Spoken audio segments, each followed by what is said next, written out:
I have like a few things I was going to talk about today. You know, one of the things I've really noticed is I have very uncomfortable furniture. It's really hard to get comfortable to sit, and be still for, um, I don't know, however long I talk. It's uncomfortable. Like, I don't know. It's all perspective because it's all in what you have. And that is one thing, like I wanted to clarify something yesterday because when I was talking about, I need to make an oven in here or something that, that the world is just kind of becoming a bunch of pussies. So, more to clarify what I'm talking about is like, there's people who are actually surviving out in the weather and stuff, homeless people and stuff. They're resilient people that they can survive with nothing.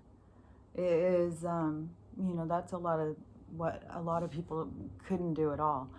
And what I was talking about is like you go in someone's house and they've got the heat up to 85 degrees. It's cooking hot. You have to take off your sweater. You took off your coat, but now you got to take off your sweater. And they're walking around in a tank top and like little shorty short things. It's like, it's weird. Like, I don't know. I'll keep my house at a temperature, but I also feel a personal responsibility to, like, I have 2 pairs of socks on, which I had gotten these socks that I thought, oh, these are so cool. They're called cabin socks, and I live in a cabin, and I'm always, I don't like to have slippers on because then when you sit down, if you put your feet up, which I put my feet up all the time, all the stuff that's on the slippers gets on the thing. And that happens too with socks, but socks are a lot more hold on to hair and stuff. When you live with the, well, I have my own hair problems, but Stella has a lot of shedding. So I'm always getting hair on my socks and stuff. But anyway, so I got these really cool socks and I thought, oh, these are so cool and they're big and fluffy and they're double socks. They're like an outside knitted part and an inside thermal part. And I bought them on sale for like $9, but I think they were marked down from, I don't know if they were $20. I think they were like $20, definitely in $16 to $20 range. So I get them and they're so cute when you first wear them and they're real cozy. And within 3 times, I would say, complete holes in the bottom. They just look raggedy as can be. It's like, oh my gosh, I only spent $30 on 3 pairs, but the people who paid full price, I mean, they're crappy. It's crazy. But anyways, my neighbor, I was talking to her one day and she has a wood floor too, and she never wears socks. It's like, oh my gosh, I don't even know how. Not only does a floor feel grimy when you don't have socks on, but my feet get cold. So anyways, I feel like you have to take kind of a personal responsibility for yourself too. You don't just turn the heat up to, where you're walking around in your underwear and it's winter outside. It's like, okay, well, maybe put on an extra sweater, put on pants, maybe take personal responsibility for getting yourself warm a little bit. And plus, like with Stella, if I have the house too warm anyways, she'll just be panting. I mean, she's huge and she'll be panting and hot. And so she makes it clear that she's uncomfortable for me to be comfortable. So anyways, I just feel like my house is comfortable. I don't need to run a fire all the time. Even though I like a fire, it's cozy. I like the heat. I like to look at it. It's, I think there's something that is very, what is that? That is, I can see the word. It's something inside of us that is real natural.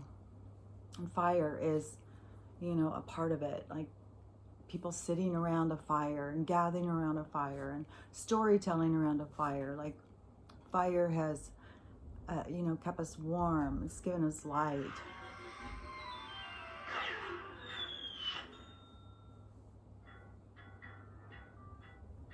I don't even know if you can hear all the noise outside. It's like, is that thunder? What is that noise? It just keeps going. Earlier, this giant truck, huge truck, it took up our whole street with a trailer as big as it going. They're building these houses in this neighborhood that is behind mine. And sometimes it's loud, like blowing stuff up. And everything is a lot of rocks here. So it's crazy when they get those big machines in to get them. But I don't know if that's the noise or it's really dark and stormy. You know, the storms are everywhere. So I don't know if it is thunder. I've heard so many weird things. I've heard helicopters going over us. There's been people that complain about explosions.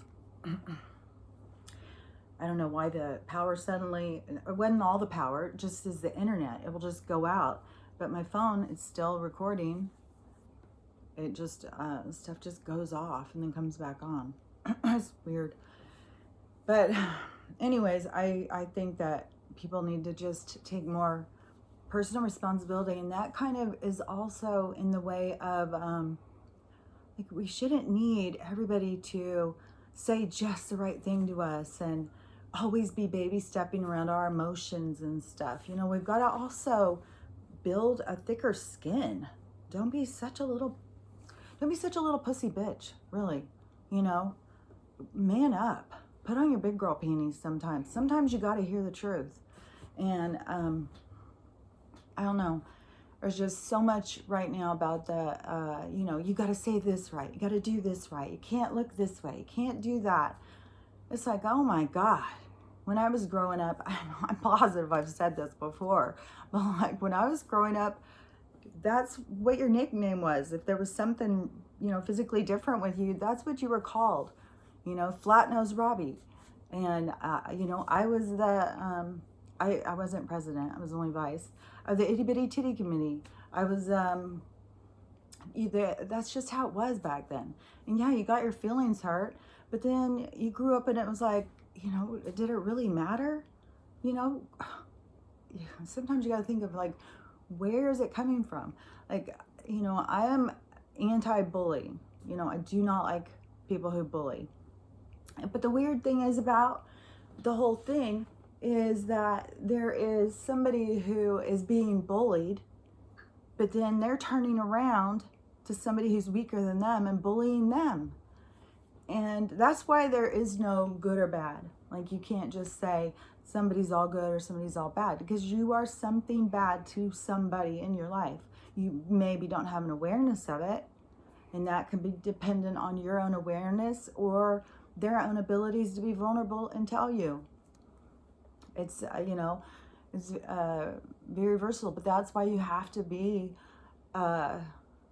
aware. You have to be conscious. Living in the relationships, you have to understand your role in their life and theirs and yours. And if you don't have one and you don't want one, then don't pretend. Don't keep people around, because you don't have anything better to do. Keep people in your life who are important to you, that you care about, that you want to do something to improve theirs. You want to do things to help them, not hurt them. But so there's a lot of balance, and I thought about this a lot because when I was a kid, coming from a my dad was a pedophile. I was a fighter. So, if somebody came at me, I would start punching, running, hitting, kicking. I'm kind of a little Hellcat, I guess. But, I know he hurt a lot of people. And it was still, very traumatizing to have to go through that all the time. And, it was hard, especially when the whole time you're like, even as a child, you're like, what is wrong with him? It makes no sense. What are you doing? Are you something wrong with you? Like, and he didn't have an awareness. But I was just saw somebody talking about what I was talking about yesterday with the alcohol, and then it kind of opens you up. See, I told you, I'll get this stuff, like I'll talk about something and then this information will come to me after the fact, which I appreciate because I don't like stuff to confuse what the messages are that are coming into my own head, you know what I mean? My own understanding. I don't, like I can hear a lot of other people's, but in the sense of me talking about, you know, I don't know, it just kind of confuses it if I'm trying, you know, like, because I've said, like, the flat earth thing is very interesting to me, but I don't know enough about it that I'm going to talk about it. If you want to learn more about it, and to me, everything should be open, fair game. There shouldn't be anything that sounds crazy at this point. It should just be, you know, I'm just going to look into it, see what's out there, try and figure it out for myself. I think there's going to be disclosure, but still. But, you know, when I was younger, and there was a big thing about, like, well, pedophiles create other pedophiles. That's the whole problem. If you have been a victim to a pedophile, then that's going to make you a pedophile. And I mean, this was going on this wasn't, you know, a short thing. I don't even know when they stopped saying it, but for a long time they said it. And it just fucked with your head. Because you wouldn't think that way, you wouldn't be feeling that way, but then you would get close to somebody and be like, you know, does this mean I'm going to become a pedophile? You know, if I go up and I give them a hug, am I really just a lech, you know, or do I even understand myself? Do I know myself? Like, what's going on? You know, it just really made a lot of confusion. And that was this person, whoever started this, you know, I don't know how it started, but it was affecting people. And I know it affected my own relationships, because now that my kids have grown up, they have said, well, you know, you weren't hugging us all the time. You didn't, you know, I wasn't like cuddly at a certain age. I became like more standoffish. Like, you know, I don't want to be a creepy weirdo. I don't want to be a perv. And I had all girls, and it's still, you know, it just messed with my mind. Like everything I would do, I would be constantly questioning myself.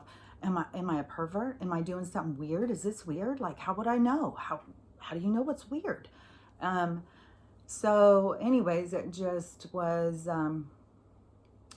something that affected them, because then they said, you know, that they could feel that, and they thought it was them, and they didn't realize, you know, that was coming from me, because I was scared to, I mean, if they're telling me that I'm going to be this, does that mean I'm going to be this? Like, you know, it was very, very confusing.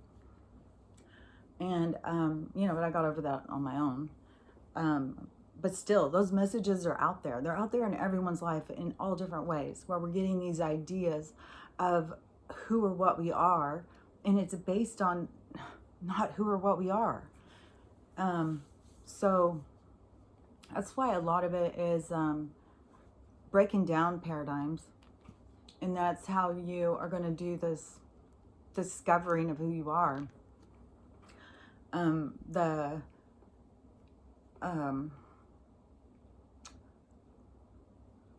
start getting a bunch of thoughts in my head at once, and it always like,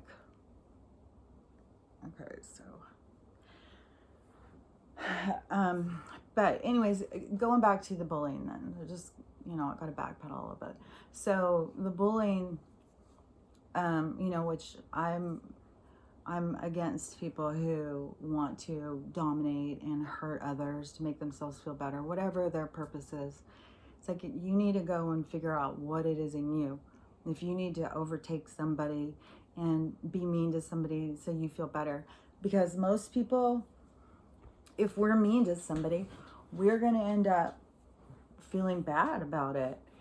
And, you know, some people will cover that up with more bad behavior, maybe find more people who are like them, who think that's kind of okay and acceptable. And then you get a whole gang of these bully people. But, you know, everything, if you stop and take a minute and you listen, you will connect with your own feelings about it, you know? And don't listen to other people's feelings about stuff. And, you know, if you have a tendency to want to push people around to make yourself feel better, you need to look at yourself for sure, because it's all a balancing game, and of self-discovery, and you have to pull back sometimes. What feels right to you, sometimes you need to pull it back because it doesn't feel right to someone else. Like, if somebody bullies you and you feel bad about that, the things they are doing to you just make you feel crappy, before you turn around and you think, oh, you're going to do it to somebody else. Like, it seems like it's kind of a common thing for, say for instance, a teenage boy goes to school and he feels picked on. And then he comes in the house and his younger sibling, maybe even a dog, does something, and then he bullies them. He takes his anger and frustration out on whoever's closest to him that cares about him. So then it's a domino effect of, the next person. So, when somebody is treating you badly, you don't want to, double your pain by treating someone else badly. Because even if you are unaware of it, inside your soul is aching. It has pain. That's not a soul's vibration. That's not what a soul wants to do. And a soul is what's driving you. No matter what you use to cut yourself off, in reality, all the different things you can cut yourself off, it's still there. It's still talking to you. It's still in there, communicating. And, if you're doing things that are not in the right direction, if you're not listening to them and stuff, then, they'll make sure you know it. And they have the backing of, the universe. A phone call just came in, and a lot of times it will just turn off the taping. So I thought maybe that was happening, but anyways, I'm still talking. But anyways, so you will feel bad. You will and the universe will work in sync, just like I've said before. Like, if you're completely going off track, you're going the wrong direction, car wrecks will happen and stuff. That's not necessarily coming from your own inner self, but it's all working together. It's universal action that is outside of your control. And that's going on all the time. But they're always telling you how to get on track. They're always telling you, it's the things that make you feel good is the direction that they, normally want you to go. I mean, there is people here to experience other things. If you are one of them, then, this is going to sound ridiculous. There's people here who are catalysts. They're here to create change and create pain and stuff like that. So, they've got their own mission. That's not about mine. Mine is about bringing in this information that is given to me and sharing it, because it's going to help us all grow as a community. What's weird too is, like, so many times I'll get some kind of a thing in my head, a thought or something. So I'll go in to tweet it, right? And when I do, then all of a sudden I'll see a whole bunch of people had the same thought at the same time. And, it just becomes so clear to me so many times how we're all connected. Also with the signs and stuff, lately, it's kind of weird is that this one movie came to me. I didn't really think that much about it at the time. Was this sister who was I don't know. I think the older sister is given up for adoption, and the younger sister is born to the mom. Didn't even know the older sister was ever born, given up for adoption. And so the older sister is, she had a rough life, and the younger sister had a great life. And in the Lifetime movie, the older sister, came in, and she decided she needed to not tell her. She just needed to become friends with her. So, you know, there's all that drama and complication. But anyways, it was the same concept, the same thing with one sister being super troubled. She, you know, every time some female is super troubled, she's usually a sex worker. In every movie, I think. But anyways, so she was a sex worker and, you know, very troubled, and one abusive relationship after another, you know, in and out of jail, fighting crime. Fighting crime. She wasn't fighting crime. She was fighting to keep herself out of crime. She was always like involved in crime. And so, you know, it had that drama in it for a Lifetime movie. So anyways, I didn't think that much about it. And then after that, I went in because my washer dryer thing broke. So I've been trying to go on to Marketplace to find another one before I go buy one at the store. Thought, well, you know, I'm going to check Marketplace. And then when I went to the thing, there was a video at the top. And whatever, it caught my eye, and it was this guy, and he's holding up these signs, and then he I was reading the signs, and it was something about he was about to meet his identical twin brother. He'd never met him before. One of them lived in New York, and one of them lived in, I don't know, some like Portland or something, like two separate coasts. And that he was going to meet him for the first time, and how nervous he was. And his friend was the one who was taping it. So then after he showed his signs, why, I don't know why he even did the signs, then he started talking, and they were walking, and I don't know, this could have even been set up for all I know. But that it came to me was still odd. When he got up there and the guy turns around, I mean, they were definitely identical, but the way they dressed, everything was just like exactly the same. And you know, they hugged for, I think, the rest of the video. They were hugging and crying. I was emotional to see. I was like, that's weird, the long lost sibling, and then these two long lost siblings. So then this morning I go and I turn on some random movie. Sometimes I'll start a bunch of different ones, and like you can tell as soon as you start it, like, oh, this is stupid. Which was another weird thing about all the movies I was starting. They all had like chanting and like,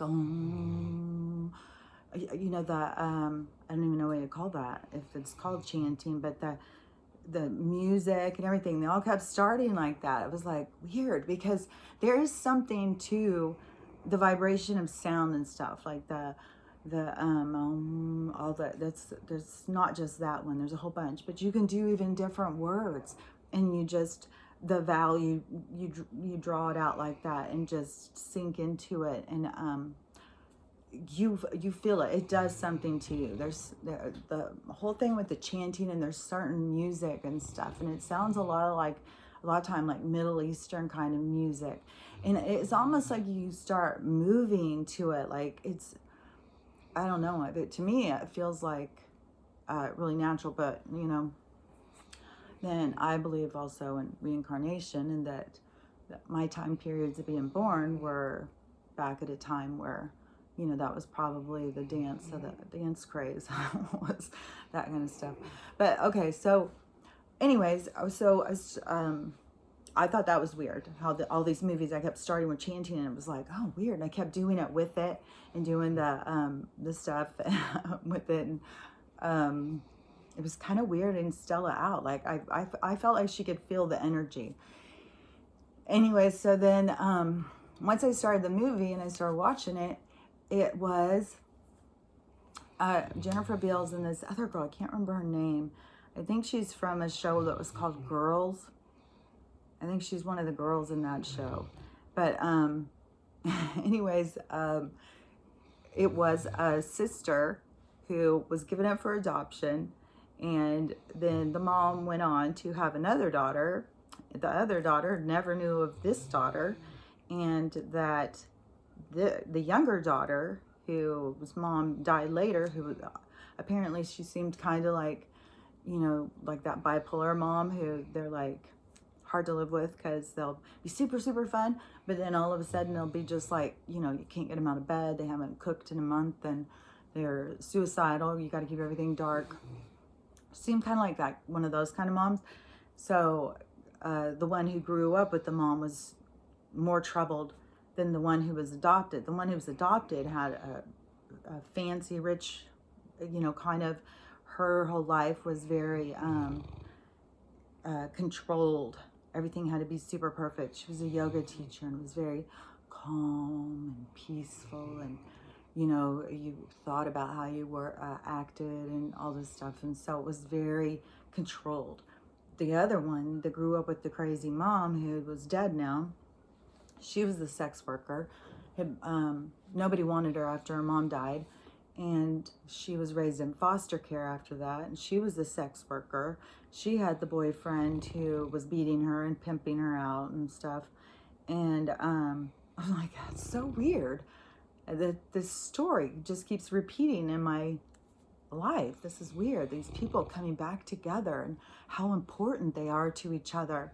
This whole dynamic and all of the drama and stuff around it. Seeing that, it's weird how this, keeps coming up. And it gave me that feeling of kind of like that longing of that deep connection, because I haven't had that before. Like, you get together with people, even your own siblings, and I'm sure I'm not the only one. I'm sure this is a lot of people's story, but, I wanted to have a certain relationship with my sister, and she was younger, and I don't know, from what my mom has told me, that, that there was a lot of stuff my dad did that just made Tracy resentful of me or something. I'm not really sure. My dad was always picking me as his favorite, and I don't know why.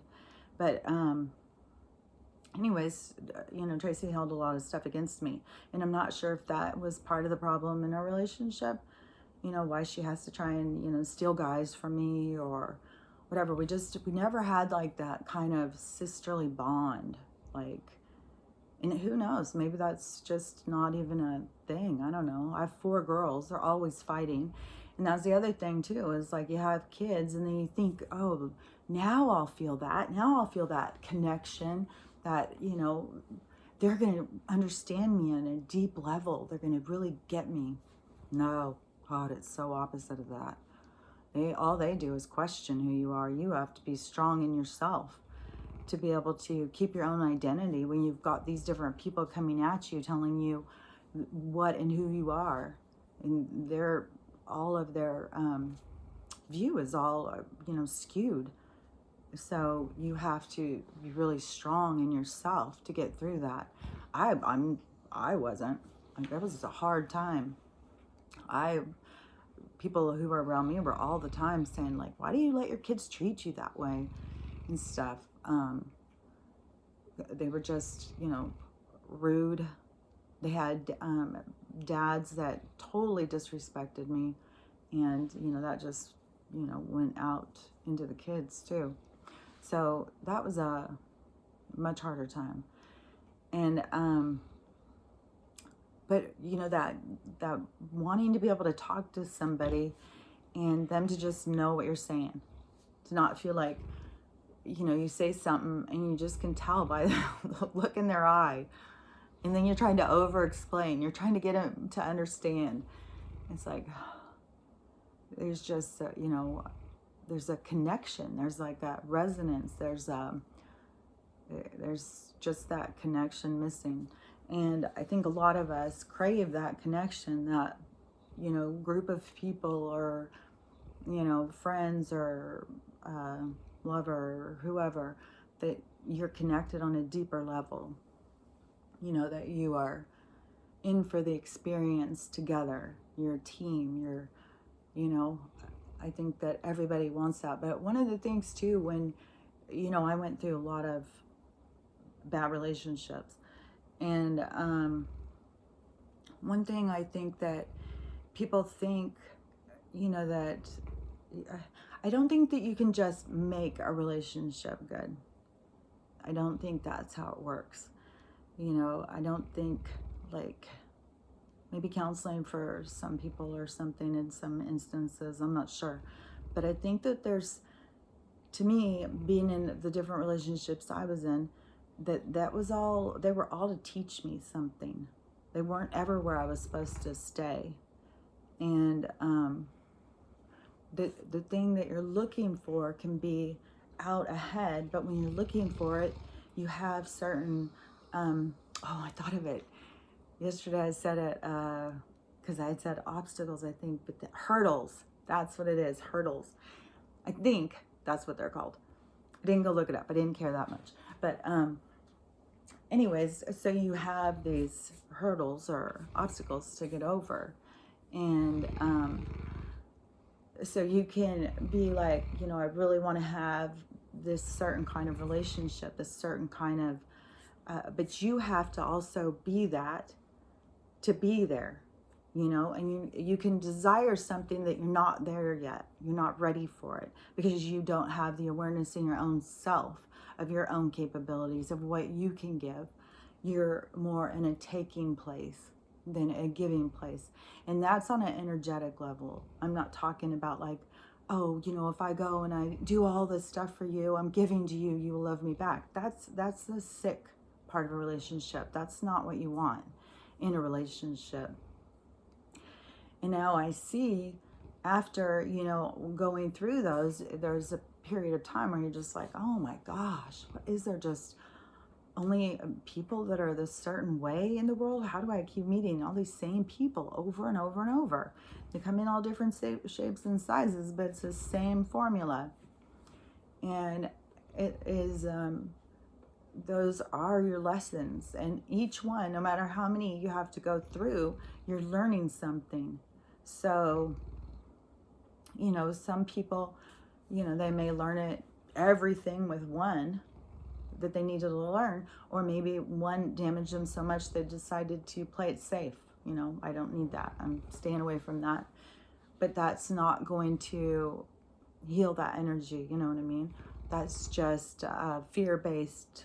I can't be vulnerable. I can't take a risk of being hurt kind of energy. So it's repel, repeat, keep it away from me. I don't want to deal with it. I don't want to feel it. But I don't know. To me, like when I was a little kid, it was like I knew why I was here. Like they were telling me why I was here. And so I was looking for that certain thing. And I would think I found it, but then they would teach me, no, that's not it. That's not it. And I would just keep going and going. But then after I got to that certain part, and then I went into this period of being more alone. I've gone through isolation through it, a lot of different phases throughout it. It wasn't just like one thing. It's been several years, but it is fascinating how much more you discover about yourself. Like to me, I really see like the perfect timing. Like there was my sister back when we were younger. We went on totally different paths, totally different, just like in the movies. And, I got married super young and started having kids. I wasn't trying to have kids. I thought I couldn't have kids. And all of a sudden I was pregnant, and I had just gotten married. And, I was young. I didn't even know this person really. And my ideas now, I did not know this person at all. Didn't even, there was so many things that was shocking to find out about this person. But then you, when you go in, I forgot what I was going to say. Because there was something I was in the middle of saying before I went off on that. I don't know. I guess it doesn't matter really. But anyways, when you go into these different, I think it was the timing and stuff. Because when I went in and I learned the different things from the different people, I wasn't ready to learn and understand everything. Oh, I remember what it was. It was talking about my sister and I going in two different ways. So yeah, I got married really young, and I had kids, and so I went in this direction of being a mom, and I didn't. I was a lot more, I don't know, straight laced, kind of, how do I be a good role model to my kids and stuff. But I kept picking people who had no respect for me. Just put that out there right away. And so she had decided she was going to be a famous actress. She was just going to, live this, I don't know, not be attached to people, just sleep with a bunch of different people and just go out and party and have fun, and never, like in the Three Pigs or something, she would have been, I don't remember if there was one, but at the last minute, the storm's coming in at the last minute. Hey, you got a tarp or something? I'm going to just go under the tarp. Never prepare for the future. Never think about anything past, what's going to be for dinner. And that's kind of how she was. And, she was never around. We weren't close. She was just, and always to her friends were more important than her family. Everything was, about her friends. And then I was really more of a family person. So, yeah, we went totally opposite. And she has, some of the stuff she's gone through is, it's made me feel for her. But, I don't know about her lessons and what she needs to get from all her stuff. I could sit here and judge and see what I think, what I learned from it. But, yeah, I don't know her journey.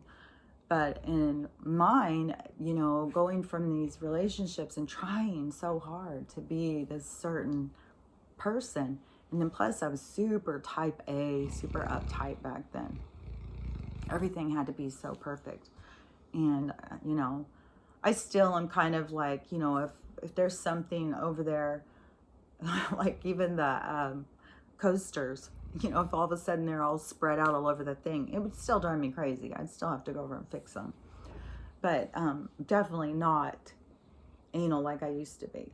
In some things, I used to just think everything mattered so much. You have to be so perfect and everything matters and it's got to be structured.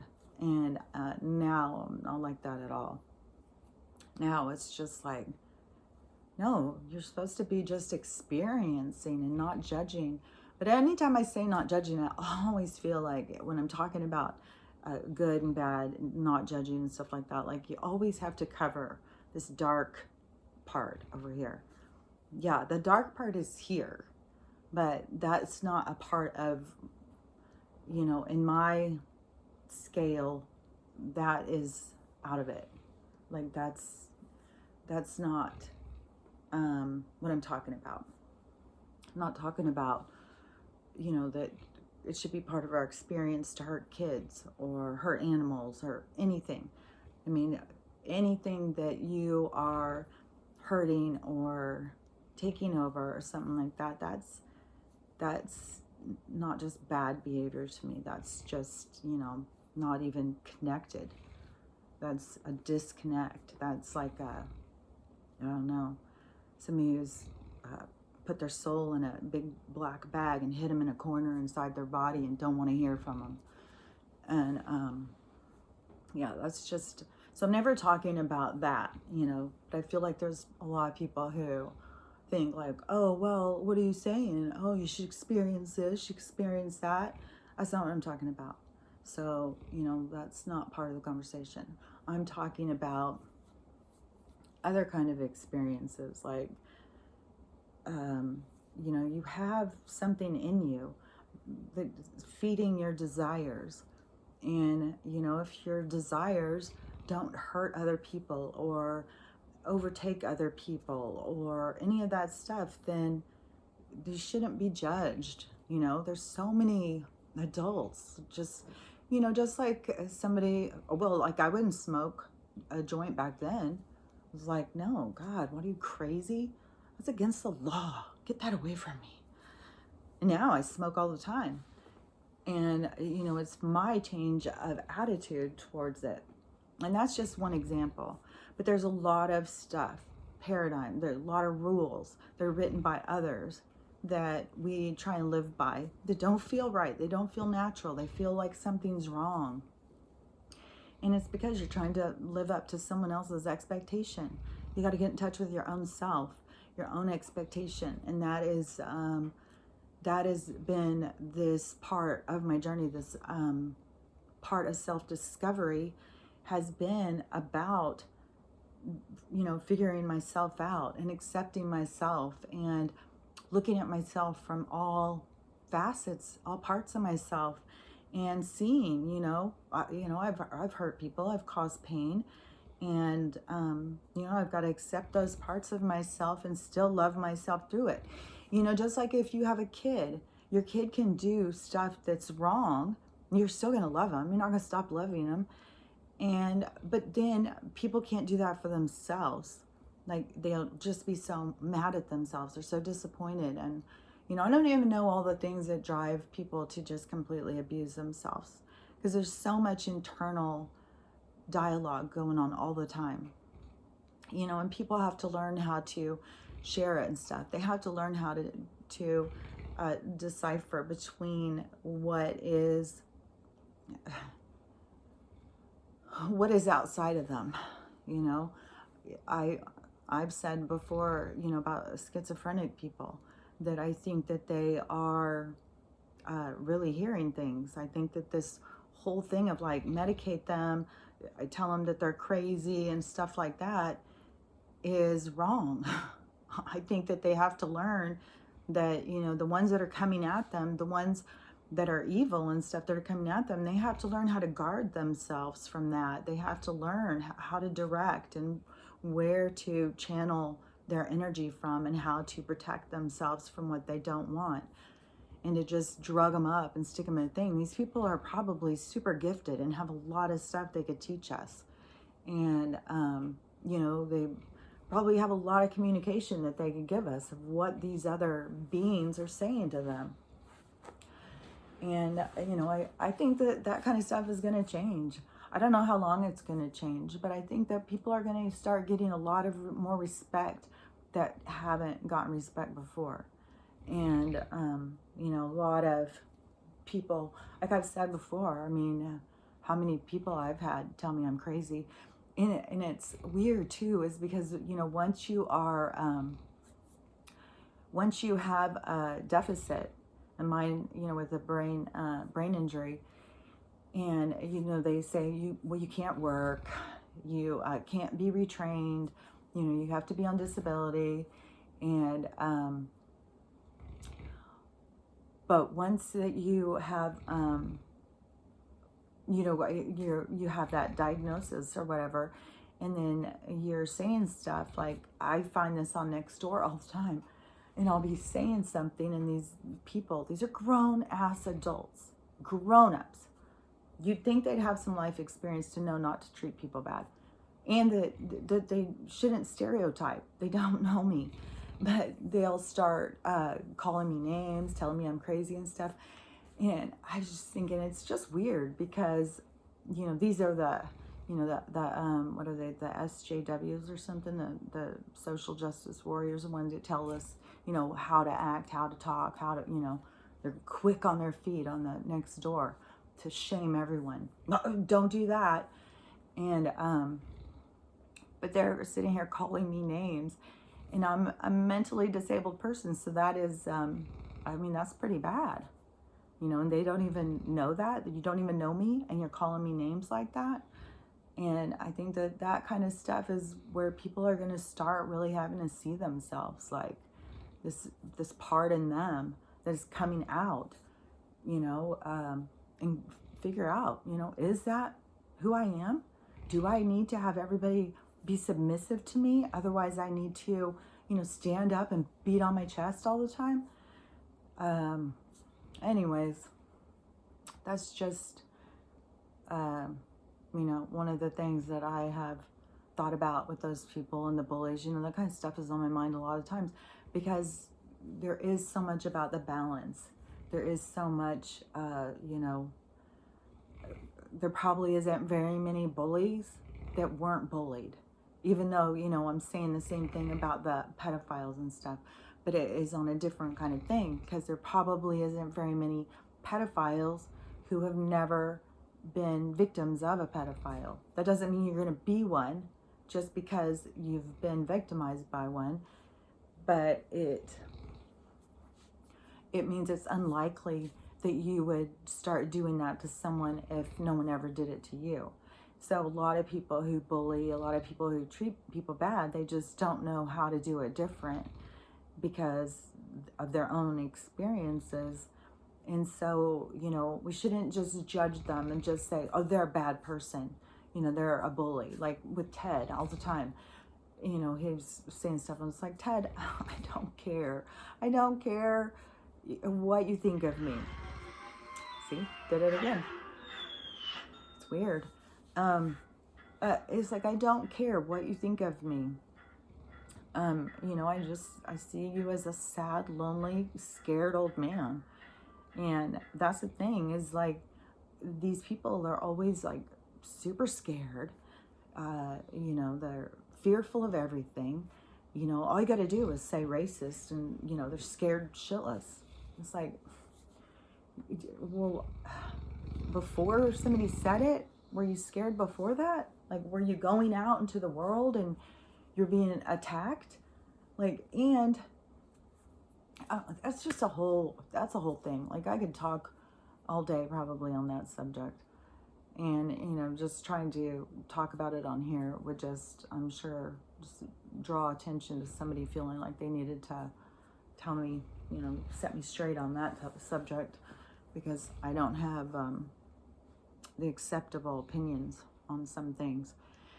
And one thing too, before I go, is that, Stella is she's so fascinating to me. I've never had a dog that was like this before, that I've felt this connected to.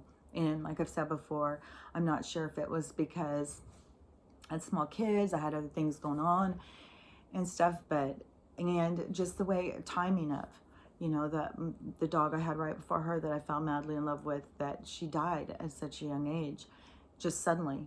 And, how traumatic that was. But,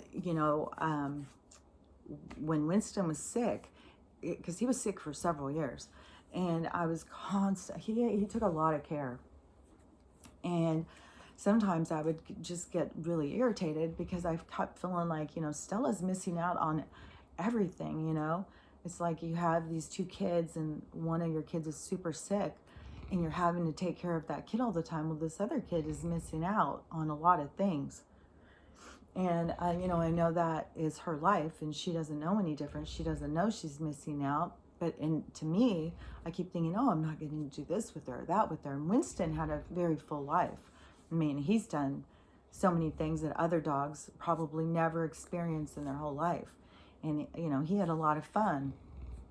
He's got to go out to ranches and run with horses and, roll around and poop and stuff. He had a fun life, trying to chase chickens,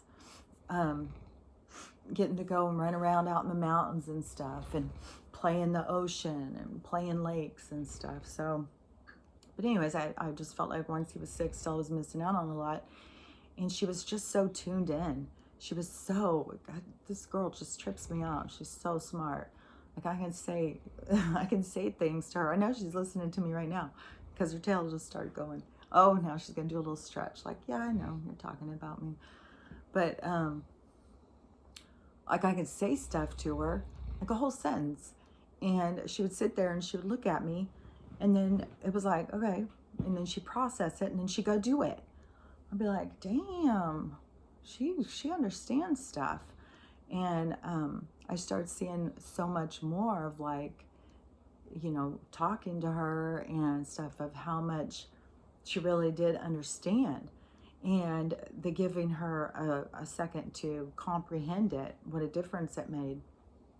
And so watching how she processes things and stuff, And this morning I was watching her outside when that giant truck, the big giant double truck, it was loud. And for some reason, the guy stopped right at the end of my driveway with the big truck. So it still went further back, like I think it was for sure 2 more full houses all the way back, right? And so she was outside, and she goes up and she's sitting there and watching him. And I'll watch her a lot of times out the window, because I just said so, it is so cool to watch her, understand things on her level of like, just like when people are walking down the street, when it was her and Winston was like, God, that dog, he was always just so, I don't know, golden retrievers are spazzy. They're just hyper, they're spazzy, they just want to, So he was out, he'd run out and he'd just be running and barking at everything, and I'd be like, oh my gosh, to have a guard dog and have this spaz attack dog, he's got her constantly on guard, like, oh, what, should I do something? And so she'd run up and she'd start barking and stuff. Then once he got to the point where he was more bedridden and wasn't going out and doing it, I noticed that she wasn't doing it so much. She's much more of a lay on the porch dog and just watch. And I started noticing how she was watching, and sometimes she'll notice who's walking by. She'll notice if it's someone different, because the same people, will walk around your neighborhood. And she started noticing, and you could tell, like, if you're watching her, that she knew that they went by it already or something, that she would know. But then when she saw someone different, she'd go out, and then you'd look up and you'd see, like, yeah, I don't see them. And she'll put her head over the gate and smell the air, like she wants to, recognize that smell. So she just is so smart to watch her think and stuff. And she just is, it's fascinating. I think that has really been a super blessing to me through this quarantine. It's taught me so much about this language between human and animal, and I hadn't had that so much before. But there is in it, I think that people kind of miss out by thinking that, oh, the dog should just be listening to me. I should be able to just scream at the dog and the dog should hear me and do what I say. But when you start really trying to understand how dogs communicate to each other, and then you start seeing, well, they have a way of communicating. And when I start communicating with her more on her way, it is a lot more of her paying attention. Like, if she comes up and she's bugging me, and I'm trying to do something, like a lot of times, if I can be in the middle of a tweet, I'm saying something that has to be said, it's super serious. And so I'm real focused on trying to get this down. And she'll come up and she'll just start hitting me or something, if I just growl at her. And another thing too is the side eye. If you stay cocked and you just look at them from the side, they know I'm serious. Stop. And you learn what kind of growls mean, what kind of things. Like, I told somebody one day, it was in a tweet too, I had said, something about when you're playing tug of war with your dog, get down low and growl at them. And it will really throw them. And this guy was like, oh, that's a good way to get your face bit off. I was like, oh, well, I guess it depends on the dog, because my dog's way more of a, like, tilt your head, like, what are you saying here? I kind of threw her more, because she loves to play tug of war, and she always wants me to pull it. And she'll grab it and she'll shake it, and then she'll keep trying to get you to grab it, and so you grab it, and then she'll just do everything she can to yank it back away from you. That is her favorite game. And balls. She loves to play with balls, kicking the ball. And then she can do the ball like soccer too. She'll start doing it with her own paws and stuff. It's really cute. But anyways, I've noticed different people, they're just out screaming at their dog, and constantly yelling at him, constantly hitting their dog, all the time. And for one thing, I don't hit Stella. And I can't even tell you how many people come in and smack her. You know, she'll go up and then smack her in the face. It's like, could you imagine if that's how people treated people? It's just as rude. And I just am not like that. But I can open my door and just say in this same tone of voice, Stella, where are you? Would you come in now? And she'll come from wherever. I mean, she's got 2 yards now. She can be way over in their yard somewhere. And she'll come over. You don't have to scream. She just listens.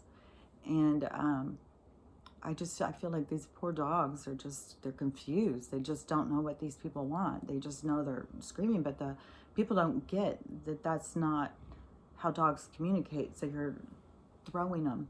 You know, it's not, I don't know. I think a lot of people are gonna have to just relearn a lot of things. Just that, you know, the fact of when people get it into their idea into their head that we are animals, we are a farm for beings that are using us for slaves and food. And, you know, once people really get that in their head, that there's advanced beings that see us as nothing more than cattle. Well, we see cattle and deers and all sorts of animals. We see them as being nothing more than food, something for us to consume. And I think I think that people are gonna kind of get a different view of food and meat and stuff. Like I'm not saying people shouldn't eat meat.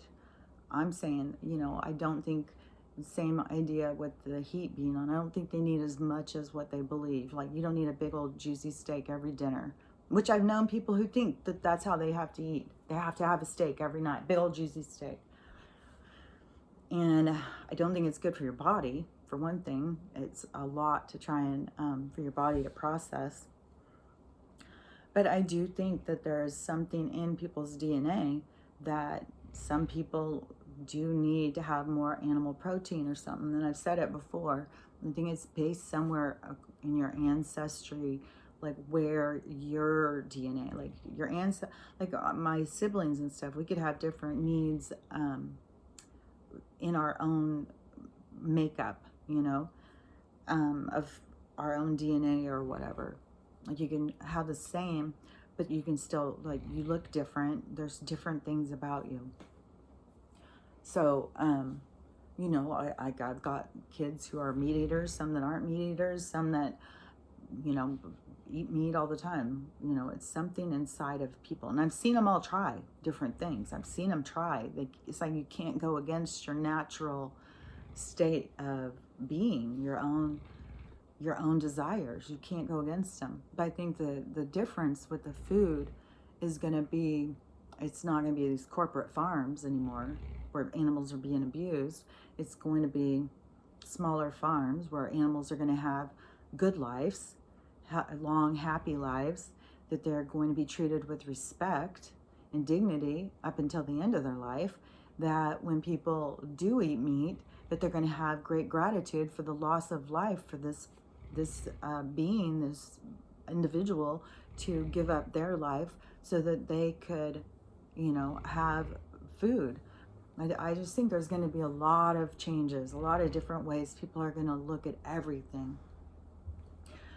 It's going to just, you know, it is a great awakening. It's just a re-looking at everything. It's being a reborn. It's a rebirth of civilization. It's a rebirth of everything. And, you know, it's really fantastic. It's fascinating. It's fascinating to experience. And, you know, it's exciting to be a part of so many people discovering who they really are without all this programming telling us what we are, trying to conform us into what they want us to be. Can you hear that big truck now? I hear it again. I don't know what's going on, but there's always something. Building this neighborhood supposedly is going to be, I don't even know. Out where I live, it's rural. I wanted to be closer to the ocean because I lived in Spokane, and I lived there for a long time. It was time to move on. And so I came over here closer to the coast. And um, but I moved out from, anywhere you're next to the ocean is super expensive. So you got to go out some, but it's not as built up out here as it is in California. But California has a different kind of beaches. They have warm, sandy beaches where the beaches aren't the same. Like even when you go to Oregon, you go out on the beach. Oh my gosh, it's freezing, windy, rocky, giant rocks and stuff. It's not at all like the go lay out on the beach kind of beach. And it's kind of like that too in Washington. When you go out to the beach, it's way more of like people sitting and having a picnic or walking around with their dogs and stuff. But anyways, it feels good to be by the ocean for some reason, for some of us. And I'm a water sign. I was born in a water sign, which when you start learning more about that, then you see like the because there's that moon, the sun, and the ascending. And I guess the ascending is more about what your life pattern will be like. When you look at your ascending, then you will find out more about yourself than just your the one you're born at. But anyway, so moving out here, so I'm still really close to I can be at the ocean in a half hour, 45 minutes, probably 40 minutes. I could be sitting out on the ocean. And maybe 30 minutes, probably depends on which part I go to. But so it still is rural, like you have to drive a long ways, where it's just scattered houses, like farmhouses, going out to my house. But now out here, and this is, there's several, like they call them little towns. They've got names and stuff along the way. And I think they're all kind of building up. But out here in mine, it's really building up. There's a bunch of builders, a bunch of people who had property out here, I guess, who have sold it to contractors or something. I don't know. Maybe it was just a bunch of contractors who bought it a long time ago. I'm not sure what the hell's going on, but there's tons and tons of houses going up. And we have 2 ways out of here. And both of them are a single road, which a tree can go across a single road. We're up here with the windstorms and stuff. A tree can go across the road. Nobody can get out. A fire can block a road. Nobody can get out. We have one other way to get out. So can you imagine all these people? Like right now, I think it's like 5,000 people or something. If we all had to escape, like if there was a fire or a volcano or something went off and we all had to get out of here, it will be a mess. But they're building, I heard like 30,000 more houses. I was like, where the hell, how are we all going to get out of here? But it's enough that they're going to put in a store and stuff. So, but I think that when more of this stuff goes on, there's going to be a lot more spreading out. There's going to be I don't know what's going to go on. I think a lot of houses, it's just everything is just going to change so much. And we're just right now in the transition. So a lot of this stuff, this seems like this is going to happen or that's going to happen, is not ever going to happen. Like it's going to completely transform. Just like, 2 years ago, you would have never thought that in 2020 you were going to end up sitting in your house by yourself, and that every time you had to go out and be around people, you were expected to cover your face up and not be able to breathe. It's madness. Anyways, I've said a lot. The last couple days, it just feels like, there's so much stuff. Like even when I'm not talking, it's just like constant stuff coming in. And just like I said, like, watch a movie and there's some information that I'm supposed to be getting from that. And, one more thing before I go is that I've said this before too, for telepathy and stuff. I've always felt like I was connected to somebody, and that we have some kind of communication, telepathic communication ever since we were kids and stuff. And I can see this stuff, like this there's a certain name that constantly comes to me and stuff. Like if I go and open something, that name will come, it will be there at the top. That name will constantly, it's weird. And so it's just, it's curious is to see, is this, is this gonna happen? Like I'm talking about something that I'm expecting to happen before it happens. And kind of like when, before I put my fence up out front, because I had the fence out back, but I didn't have the one up front. And before I got it, I wasn't sure how I was going to pay for it or anything like that. I just, I would sit in my window and I would look out, and I would always look at that fence. It wasn't there yet, but I would see it. I would look at it and I would, see like, okay, it was right there. Oh yeah, it's right there.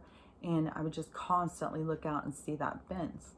And then when I put the fence in, I was talking about it to somebody, and I said it's weird because it is like you're looking into the future. And so that's basically what I'm talking about with this too, is like I'm seeing the future of something that I'm not sure how it's going to play out. And so I'm curious to see like, how it's going to play out. I'm really curious. It's exciting to see, because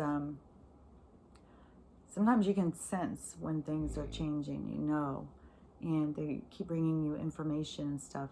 Like I've even had it where at the same time I'm reading something, it will be the same word.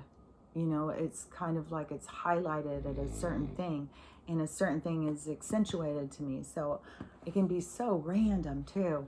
It's weird, but there is a lot of communication. And I know I'm not the only one. I know a lot of people are getting a lot of communication. And, I know there's a lot of us here who feel driven, like, that we're on this mission, that we have to do this certain thing, that it's inside of us. Like when people talk about the future and stuff, and like, there's a lot of different people that I'll talk about or talk to. And so many people are so worried or scared. They just can't see it going a certain way. And it's weird because I can't see it not going a certain way. It doesn't matter. If I try and look at it, like, well, could this happen? Would this happen? I can't see it. I can only see the certain thing. And so to me, it's like, that's the timeline I'm on. I don't know how this is all going to go on, what's going to happen. I've said it before, there's people talking about the earth splitting in two, and there's going to be a group that goes this way, a group that goes that way. I don't know how. That's the stuff, like, I don't know how stuff is going to go down. I just know what is going to be the future. I can see that crystal clear, and I can't see anything. And, there's one thing too that I think a lot of people have to start really realizing, is that if you keep focusing on the negative and you keep focusing on the bad things, you make them happen. Like if I get a thing that scares me, like, oh, I don't want to leave the house because, Stella's in there, and what if it starts on fire and she can't get out, and blah, blah, blah. Well, that may come into my head or something, but I'm not going to give it energy. I'm not going to go over it. I'm not going to think about it. I'm not going to form it in my head. I'm not going to give it space, I'm not going to, keep that thought, I don't want that experience, so I don't want to think about that. And do you know how many things that you had the experience just because you thought about it? Like, you are creating that experience in your head that maybe was never going to happen, but you've created it. And I've seen it happen over and over and over. You see something, it happens. You make it happen. And I just think people are going to just really wake up to their own power and their own power, but their own abilities to choose what they want and how to look at things. And, one thing with perspective, the more perspective that you can have, the better. So, one thing that's, I see, I just keep going. One thing that is important is like somebody does something to you and you think like, oh, they just did that because of this, blah, blah, blah. I know why they did that. Well, that is your perspective. That's what you would do. That's why you would do something like that. But that could have nothing at all. They could completely be doing something that's not even meant it all the way you took it. And it's completely, a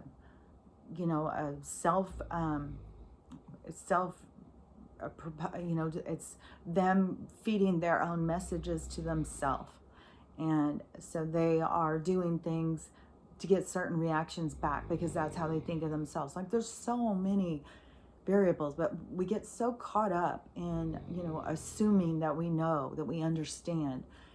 And it's very unlikely that we do on the level that, if you're reacting like that, that's a very complicated, complex kind of thing because it's so variable.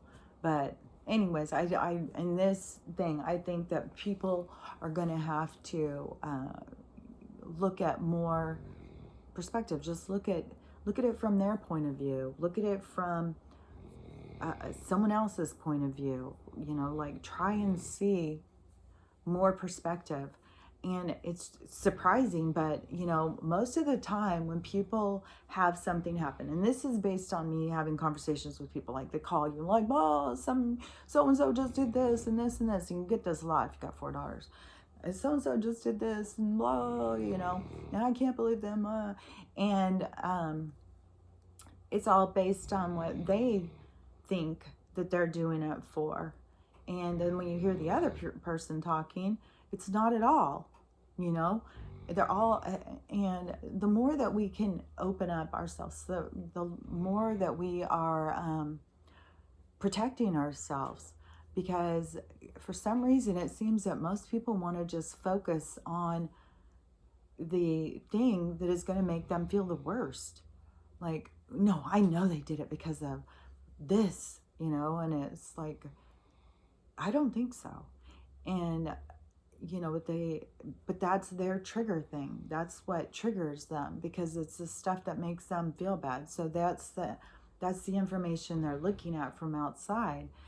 And when they get it, they grab hold of it. It confirms to them. Oh my gosh, 3rd time? That's nuts. And I have no idea how this keeps going, but I should really stop talking. I usually don't talk this long, so I don't know. But anyways, we can talk. I'll talk more about that later. But I think that people just really have to, the more that you cannot get caught up and think that you understand exactly what this person did, why they did it, and have this full understanding, the better. And the more that you go with your gut. If there's somebody around who constantly makes you feel like shit, you don't have to be around that person. No matter what. It doesn't matter if you've married them. It doesn't matter if you've moved in with them. None of it. You don't have to be around people that make you feel bad. And once you start realizing that someone's making you feel bad and you continue to let them, well, then you're participating in your own abuse. So, I'm not saying like somebody's doing something really rotten to you that you just gotta look at it from their point of view. That's not what I'm saying. No, if somebody's treating you bad, then you need to protect yourself, take care of yourself. But I'm talking about in just things that you would think of as being more dramatic, more fighting with your siblings or someone at work or something. A lot of times people react and have an emotional breakdown from something that the person never even meant by what they did, said, or, their intent wasn't to cause what has happened. That is your own perception of how you are assuming that they think, see, feel, whatever. So that's what I'm saying, is that to just, if something makes you feel bad, don't just jump in with both feet and be like, oh, see, I am a piece of shit. They even see it. Everybody just wants to tell me how horrible I am. I'm just, so fed up with these people. Nobody cares about me. And stuff. And it's like, well, no, there's people who care very much about you. And, you're looking for those messages. So you're not hearing what this person's really even saying. You've just jumped on and taken what you wanted from it. And, you're laying in the muck like Winston did in the horse shit. Just rolling around in it like, just gotta feel like shit. So, okay, that's enough. Okay, talk to you later.